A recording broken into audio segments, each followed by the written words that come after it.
So I grew up with an uncle actually that he's a professional musician, and since I was like a little kid, he used to like give me instruments and like come around and like play music for us, and took us to concerts and stuff. And I think that's kind of where it started. But basically, I make kind of instrumentals that rappers will then record full songs on. And I have friends here that I record with too, and I do some vocals on some songs.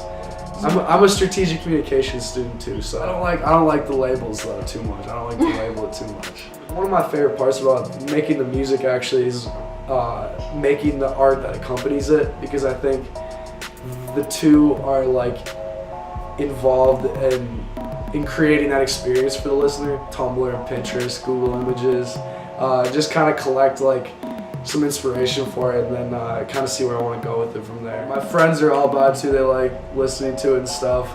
I think they get a little annoyed when I sit in my room and make music all day, but I think they kind of know where I'm coming from, and they know what I'm going for, so I think there's a lot of support. Another big inspiration is classic rock from the 70s. My dad, I grew up on it. I went through a phase where I only listen to the Beatles. I think a lot of that plays a factor in it too, yeah. I don't think a lot of people know how much of a music nerd I am, just absolutely, like about, at least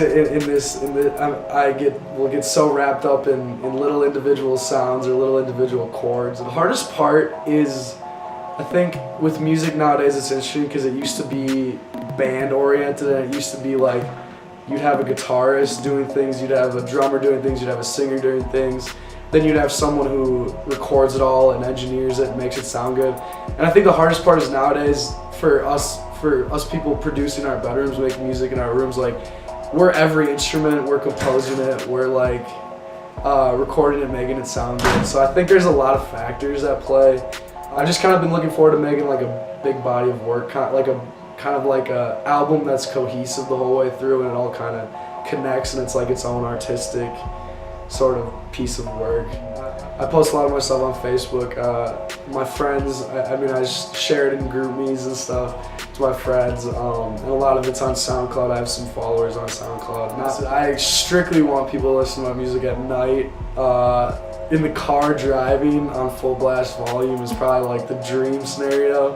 I know that once you make that song that people take in, they love it so much that they're just like addicted to it. They just like feel it in themselves. What happens right now, it's just a lot like, I just love making it so that I can listen to it mostly, and then when other people like it, I mean that's a great feeling obviously too.